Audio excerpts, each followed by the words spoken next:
Lời tiên tri rung động của Anand. Biển Đông năm 2025, Việt Nam có bị cuốn vào cuộc chiến? Xin chào quý vị và các bạn. Chào mừng quý vị và các bạn đến với kênh Triết lý Nhân sinh. Năm 2024 khép lại với hàng loạt biến động dồn dập, chiến tranh bùng nổ, thiên tai khốc liệt, dịch bệnh dai dẳng khiến nhân loại chìm trong bất an. Tiến vào năm 2025, những dự báo về tương lai càng được quan tâm hơn bao giờ hết. Liệu thế giới sẽ bước qua sóng gió hay tiếp tục đối mặt với những thử thách cam go? Trong video hôm nay, Triết lý Nhân sinh sẽ cùng quý vị nhìn lại những lời tiên tri từ các bậc hiền triết, chuyên gia kinh dịch và những dự báo cổ xưa. Dù đúng hay sai, việc thấu hiểu và chuẩn bị trước vẫn luôn là chìa khóa để giữ vững niềm tin giữa dòng đời biến động. Với hàng loạt dự đoán chính xác về những biến cố lớn trên thế giới, Anand, thần đồng tiên tri của Ấn Độ, đã nhanh chóng trở thành một hiện tượng gây chấn động dư luận. Cậu không chỉ được ca tụng là người có khả năng nhìn thấu tương lai, mà còn được các chuyên gia và giới truyền thông đặc biệt quan tâm. Vào tháng 8 năm 2024, Anand được mời tham dự hội nghị thượng đỉnh GLOC trên châu Á tại Đài Loan, nơi cậu có cơ hội chia sẻ quan điểm về vận mệnh thế giới. Trong một cuộc phỏng vấn tại sự kiện này, Anand đã đưa ra một dự báo đầy ám ảnh.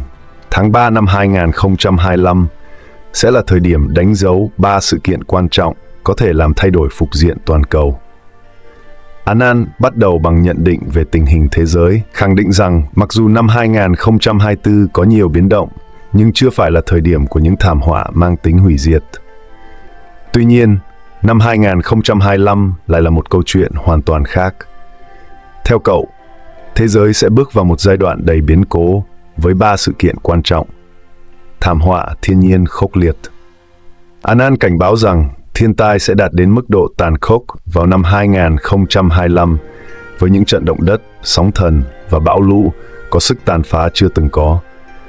Đặc biệt, khu vực châu Á bao gồm Philippines, Đài Loan, Nhật Bản và Trung Quốc có nguy cơ đối diện với một thảm họa thiên nhiên cực đoan. Anand cũng nhấn mạnh rằng sự dịch chuyển bất thường của các mảng kiến tạo và sự gia tăng hoạt động địa chấn có thể khiến nhiều thành phố ven biển bị nhấn chìm, xung đột nghiêm trọng ở Biển Đông. Theo Anand, căng thẳng tại Biển Đông đang leo thang nhanh chóng, tiềm ẩn nguy cơ dẫn đến một cuộc xung đột quân sự nghiêm trọng khi các lợi ích chiến lược đan xen và tranh chấp chủ quyền trở nên gay gắt hơn. Những quốc gia như Trung Quốc, Mỹ, Nhật Bản, Philippines và Việt Nam có thể bị cuốn vào một vòng xoáy địa chính trị đầy rủi ro, nơi mỗi bước đi đều có thể tác động đến cục diện toàn cầu. Trong bối cảnh này, Việt Nam được dự báo sẽ chịu ảnh hưởng nặng nề cả về kinh tế, chính trị lẫn an ninh quốc phòng. Với vị trí địa chiến lược quan trọng và đường bờ biển dài tiếp giáp khu vực tranh chấp, Việt Nam khó có thể đứng ngoài nếu căng thẳng leo thang thành xung đột.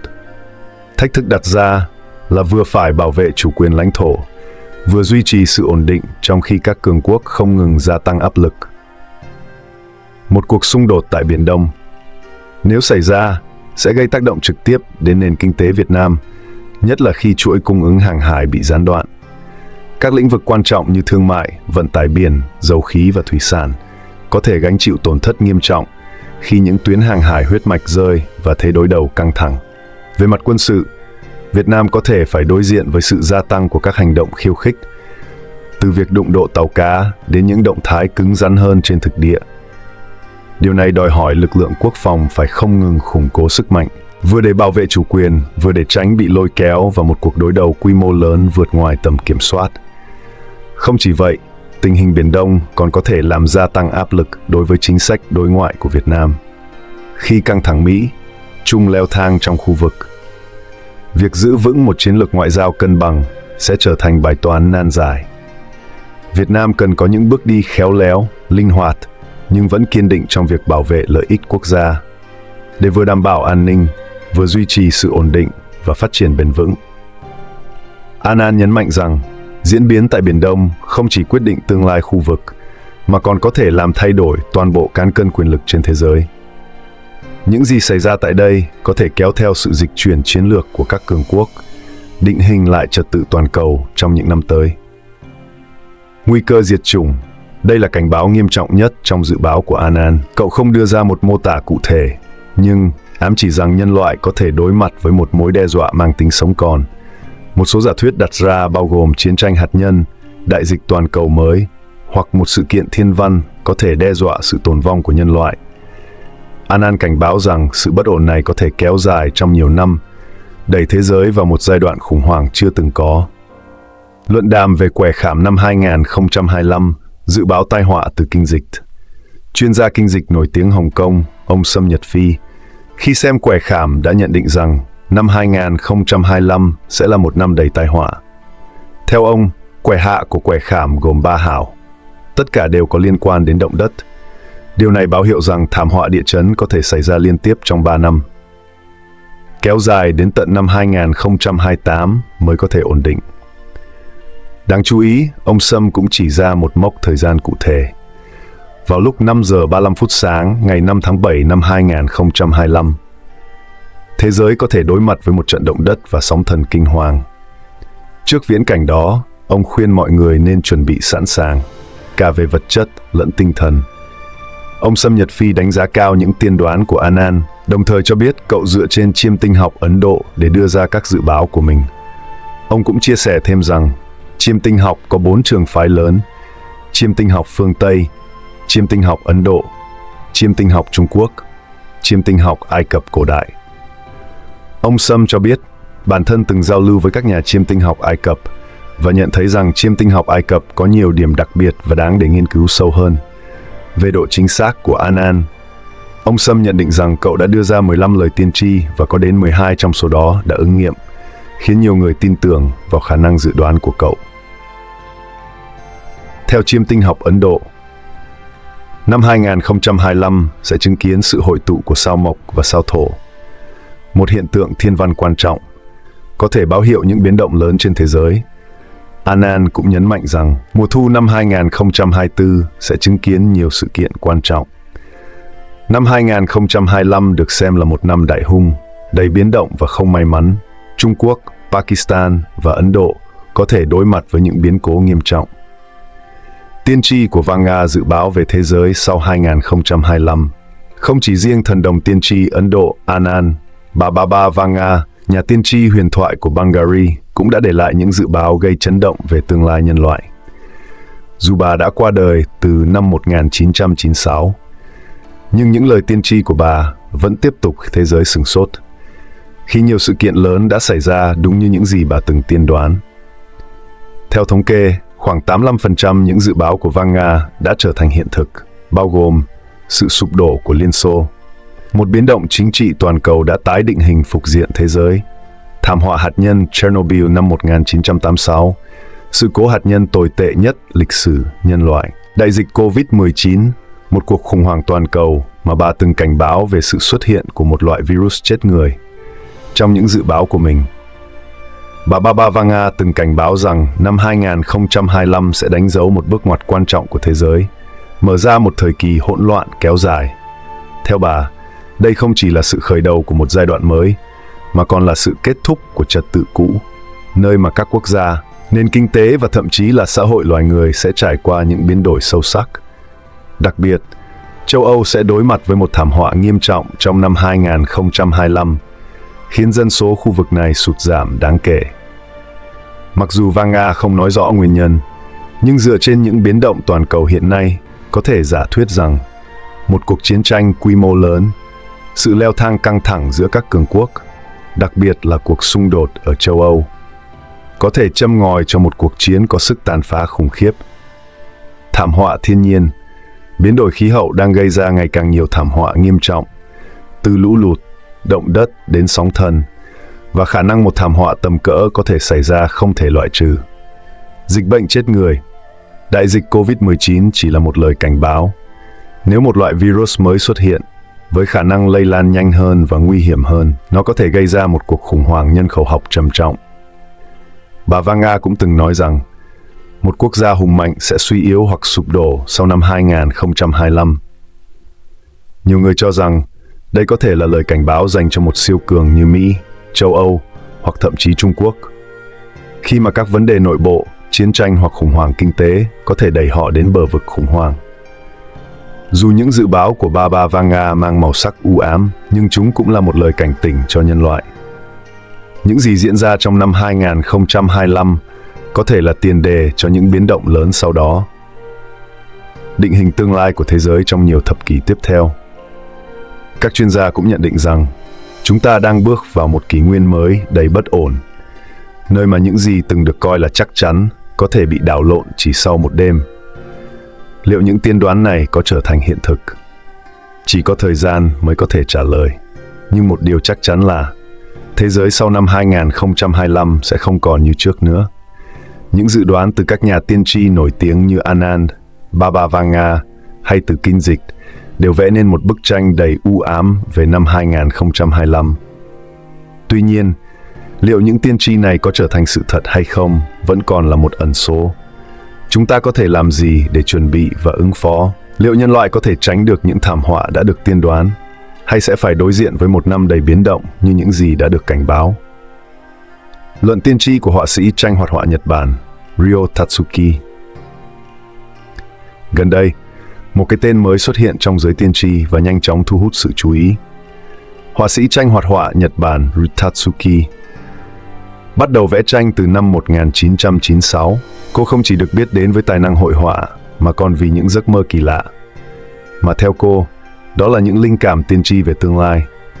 Năm 1996, khi mới 22 tuổi, cô đã nhìn thấy trong mơ một thảm họa động đất và sóng thần khủng khiếp tại Nhật Bản.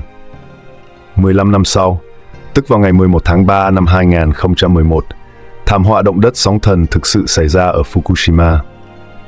Trùng khớp đến đáng sợ với những gì cô từng dự báo. Ban đầu, ít ai để tâm đến những bức tranh tiên tri của cô, nhưng khi sự kiện diễn ra đúng như dự đoán, mọi người mới bắt đầu tìm lại và nghiên cứu kỹ hơn những tác phẩm của cô. Những năm gần đây, Ryo Tatsuki tiếp tục có những giấc mơ dự báo về một đại thảm họa còn khủng khiếp hơn. Theo cô, vào ngày 5 tháng 7 năm 2025, một trận động đất và sóng thần khổng lồ sẽ tàn phá châu Á. Nếu như sóng thần Fukushima từng cao tương đương một tòa nhà 3 tầng, thì trận sóng thần sắp tới có thể cao gấp 3 lần, tương đương một tòa nhà 10 tầng. Tatsuta cảnh báo rằng thảm họa này sẽ diễn ra theo chuỗi. Đầu tiên là một trận động đất cực mạnh ở Philippines, sau đó lan đến Nhật Bản và Đài Loan. Cả vùng biển từ Philippines đến Nhật Bản, Đài Loan và Hồng Kông có thể chịu tác động lớn đến mức đáy biển bị đẩy trồi lên, làm thay đổi địa hình khu vực, thậm chí có thể nối liền các khu vực này với nhau. Một chi tiết đáng chú ý là trong giấc mơ của Tatsuta là hình ảnh hai con rồng xuất hiện trên bầu trời trước thảm họa. Ông Sâm, một chuyên gia nghiên cứu tiên tri và kinh dịch, suy đoán rằng hai con rồng này có thể là hình ảnh tượng trưng cho tên lửa đạn đạo, ám chỉ một tai họa có thể do con người gây ra, dẫn đến sự thay đổi nghiêm trọng trong cấu trúc địa chất trái đất. Luận theo kinh dịch, ông Sâm liên hệ tiên tri này với quẻ khảm, quẻ thứ 29 trong 6 tư quẻ kinh dịch. Quẻ khảm, còn gọi là tập khảm, mang ý nghĩa nguy hiểm chống nguy hiểm. Đây không chỉ đơn thuần là một trận động đất mà là chuỗi thiên tai liên tiếp. Điển hình là động đất kéo theo sóng thần. Trong thuyết văn giải tự, chữ khảm không chỉ liên quan đến nước, mà còn mang ý nghĩa hố sâu gợi đến các vết nứt khổng lồ do động đất gây ra. Trong kinh dịch, 3 hào đầu tiên của quẻ khảm sơ lục, cửu nhị, lục tam đều liên quan đến động đất và sự sụp đổ. Điều này càng củng cố thêm khả năng rằng thảm họa năm 2025 có thể là một chuỗi sự kiện tàn khốc kéo dài nhiều năm. Tam tuế bớt tắt hung, 3 năm thử thách của nhân loại. Theo những phân tích của ông Sâm, sau thảm họa ngày 5 tháng 7 năm 2025, thế giới có thể rơi vào giai đoạn 3 năm đầy biến động, kéo dài từ năm 2026 đến năm 2028. Đây là thời kỳ mà ông gọi là kiếp nạn xích mã hồng dương hay ngựa đỏ dây đỏ. Phải đến năm 2028, tình hình mới có thể dần ổn định trở lại. Đặc biệt, thời điểm xảy ra thảm họa được tiên đoán là lúc 5 giờ 35 phút sáng, ngày 5 tháng 7. Nếu dự báo này chính xác, thì nhân loại cần chuẩn bị tâm lý đối mặt với một trận đại hồng thủy mới. Nhưng dù có chuẩn bị thế nào, cũng không có cách nào ngăn chặn thảm họa. Kinh dịch có câu, duy tâm hành, hành thủ thượng, nghĩa là khi hiểm nguy chồng chất, chỉ có lòng thành kính và tâm đức mới có thể giúp con người vượt qua. Với đại họa khủng khiếp này, ông Sâm nhấn mạnh rằng không ai có thể làm gì để ngăn chặn, ngoài việc tự tu dưỡng bản thân và hy vọng vào một điều kỳ diệu. Ông cũng thừa nhận rằng nhiều người có thể xem những tiên đoán này là vô căn cứ, chỉ gây hoang mang dư luận. Chính ông cũng mong rằng những lời tiên tri này sẽ sai, bởi chẳng ai muốn chứng kiến một thảm họa kinh hoàng như vậy. Tuy nhiên, thực tế là chúng ta không thể loại bỏ hoàn toàn khả năng nó xảy ra. Như câu nói, không sợ một vạn, chỉ sợ một ngộ nhỡ. Dù tin hay không, điều quan trọng nhất vẫn là chuẩn bị tâm lý và không ngừng cảnh giác trước những dấu hiệu bất thường của thiên nhiên. Dự báo đúng hay sai, chỉ cần đợi đến năm 2025 là mọi chuyện sẽ sáng tỏ. Chúng vẫn là những lời nhắc nhở để nhân loại suy ngẫm về tương lai. Lịch sử đã chứng minh rằng những biến động lớn luôn đến bất ngờ. Nhưng điều quan trọng không chỉ nằm ở việc dự đoán, mà là cách chúng ta chuẩn bị và đối diện với chúng. Sống tỉnh thức, giữ vững đạo đức, hòa hợp với thiên nhiên và luôn hướng thiện. Đó mới là con đường giúp con người vượt qua mọi thử thách và xây dựng một thế giới bền vững hơn. Quan điểm của quý vị như thế nào? Hãy bày tỏ quan điểm dưới bình luận để mọi người và triết lý nhân sinh cùng biết nhé. Có rất nhiều điều cần rút ra. Nếu bạn thấy video này trên kênh Triết lý Nhân sinh có giá trị, vui lòng để lại nhận xét bên dưới. Và đừng quên thích, chia sẻ và đăng ký kênh YouTube của Triết lý Nhân sinh để theo dõi nhiều video mới mỗi ngày nhé. Hẹn gặp lại bạn vào những video tiếp theo trên kênh Triết lý Nhân sinh. Thân ái!